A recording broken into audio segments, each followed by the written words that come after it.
Assalamualaikum warahmatullahi wabarakatuh. Selamat pagi anak-anak sekalian, khususnya kelas 10, kelas 10 MIPA 1, MIPA 2, 3, IPS 345, dan tentunya 10 IPB. Kita ketemu lagi dalam pembelajaran daring, tentunya dengan suasana yang kurang begitu memuaskan, karena sesungguhnya pembelajaran yang paling terbaik itu adalah tatap muka. Baik anak-anak sekalian, sebelum saya mulai, semuanya mari kita berdoa, semoga pembelajaran ini berjalan dengan lancar. Berdoa, mulai. Selesai. Para siswa kelas 10 yang saya banggakan, saya akan masuk pada materi topik pertama pada semester 2 ini, yaitu tentang perbandingan trigonometri. Nah, perbandingan trigonometri mungkin sudah dikenal di SMP, tapi Bapak ulangi konsep-konsep perbandingan trigonometri supaya nanti dalam pembelajaran selanjutnya akan semakin kuat. Saya lanjutkan anak-anak sekalian, silahkan. Konsep dasar perbandingan trigonometri. Perbandingannya itu kita menggunakan sebuah aturan yang disebut dengan aturan segitiga siku-siku. Segitiga siku-siku itu terdiri dari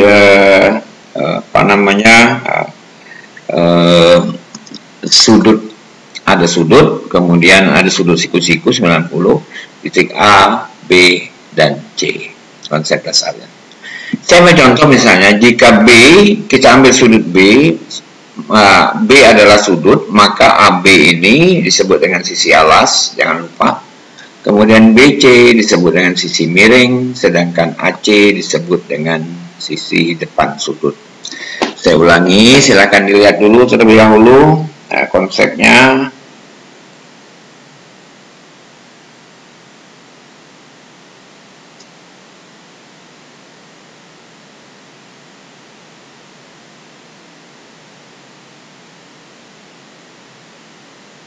Nah, kalau sudah seperti itu, ini AB, ini BC, segitiga siku-sikunya. Ini sudutnya, sisi miring, sisi depan sudut, sisi alas. Ingat, kalau sudutnya B, maka ini sisi alas, ini sisi di depan sudut, ini sisi miring. Konsepnya seperti itu. Kalau sudut C-nya ini, maka ini sisi miring, ini sisi alas, ini sisi depan sudut. Di mana ada sudut, di situ sisi depan sudut. Di mana ada sudut, ini adalah alas dan ini sisi miring. Inilah konsep-konsep dasar perbandingan trigonometri. Jadi kita mulai dengan segitiga siku-siku pada A. Di sini titik A ini siku-siku. Ini sudut lancip, ini sudut lancip. Ini sudah dikenal di SMP. Kalau ini sudutnya, maka ini sisi depan sudut. Kalau sudutnya B, maka garis ini adalah garis depan sudut, yaitu AC, maka ini adalah sisi alas dan ini sisi miring. Baik, saya lanjutkan. Nah, ya, aturan sinus, kosinus tangen dan kotangan itu adalah satu. Sinus adalah sisi depan sudut, rumusnya ini dibagi sisi miring. Jadi sinus itu sisi depan sudut dibagi sisi miring. Kalau ini sudut, ya ini sisi depan sudut. Kosinus adalah sisi alas berbanding sisi miring. Tangen sisi depan sudut dibagi sisi alas. Kotangan sisi alas dibagi sisi depan sudut. Tergantung nanti di mana sudutnya. Kalau sudutnya di C, ya kita mulai dengan seperti ya, sisi depan sudutnya adalah AB. Jadi ini rumusnya. Sinus sin, sisi depan sudut bagi sisi miring, kosinus sisi alas bagi sisi miring, tangan sisi depan sudut bagi sisi alas, kotangan sisi depan alas dibagi sisi depan sudut. Ya, kita lanjut. Contoh, misalnya saya punya ini, segitiganya adalah A, B, C dengan sudut di B. Ya, jadi segitiganya siku-siku di sini di A, siku-sikunya di A, maka segitiganya A, B, C. Sudutnya B. Nah, kalau ini sudut B, maka ini sisi depan sudut. Kalau ini sudut B, maka ini sisi depan sudut. Kalau ini sudut B, ini sisi depan sudut. Sedangkan ini sisi alasnya, ini sisi miring. Lihat, Sekarang kita akan menentukan sinus sudut B. Sinus B sama dengan sisi depan sudut dibagi sisi miring.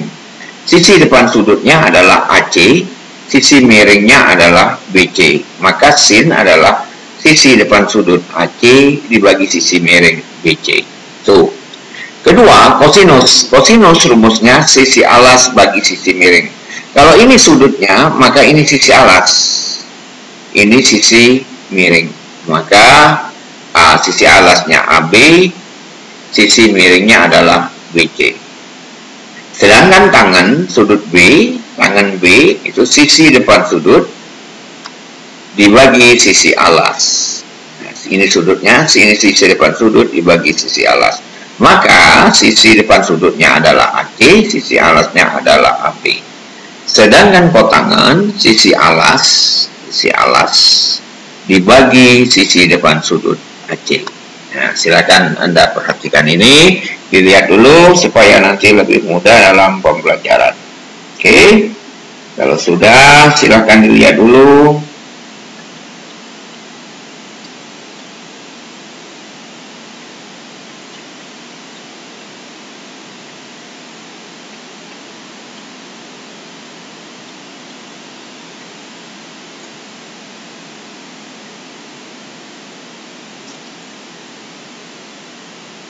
Oke, kita lanjut. Contoh, saya kembalikan sisi depan sudutnya, sisi sudutnya adalah titik sudutnya adalah C. Jadi sudutnya kita ambil sudut C. Sedangkan ini sisi depan sudut, ini sisi miring, ini sisi alas. Kalau ini sudut, maka ini adalah sisi depan sudut AB. Sedangkan ini sisi alas, sedangkan sisi miring. Maka sin sudut C rumusnya sisi depan sudut AB dibagi sisi miring BC. Jangan CB ya anak-anak sekalian, BC dimulai dari huruf terkecil dulu jadi BC. Kosinus rumusnya ingat sisi alas berbanding sisi depan miring.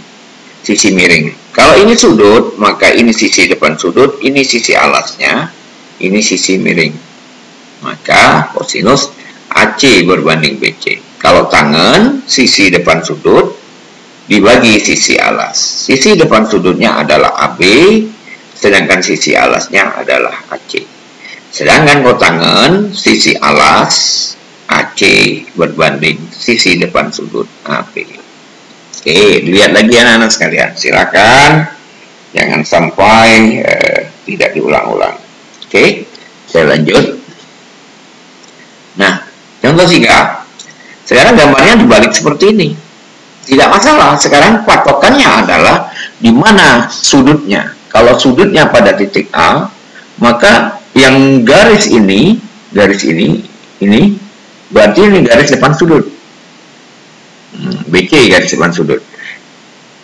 Kalau ini berarti alasnya. Kalau ini sisi miring. Maka sin A, sudut A ini, berarti depan sudutnya BC berbanding miringnya AC. Sedangkan kosinus alasnya AB berbanding miringnya BC AC. Nah, sedangkan tangan depan sudut BC banding alas AB. Ya, rumusnya jangan lupa, kotangan kebalikannya adalah sisi alas banding sisi depan sudut. Sisi alasnya AB berbanding BC. Saya ulangi itu ya, anak-anak sekalian. Sisi sinus A, sisi depan sudut, BC banding sisi miring AC. Kosinus sisi alas berbanding sisi miring, alasnya ini AB banding sisi miring AC.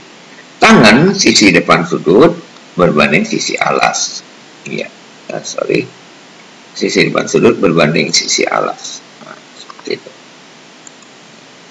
Sedangkan kotangan sisi alas AB berbanding sisi depan sudut BC. Baik anak-anak sekalian, demikian pendahuluan kita. Saya tidak terlalu panjang lebar karena kapasitas dari aplikasi yang terbaru kita Moodle itu belum sampai ke tingkat yang lebih luas atau bandwidth-nya. Maka disarankan oleh tim kita, Pak Ruli dan kawan-kawan, bahwa sementara ini materinya jangan terlalu panjang supaya lebih mudah Anda mengakses pembelajaran ini. Yang penting absen jangan lupa diisi, setelah ini ada absen, jangan lupa itu sangat menentukan. Ada dua absen A dengan absen B. Demikian saya sampaikan anak sekalian, terima kasih. Assalamualaikum warahmatullahi wabarakatuh.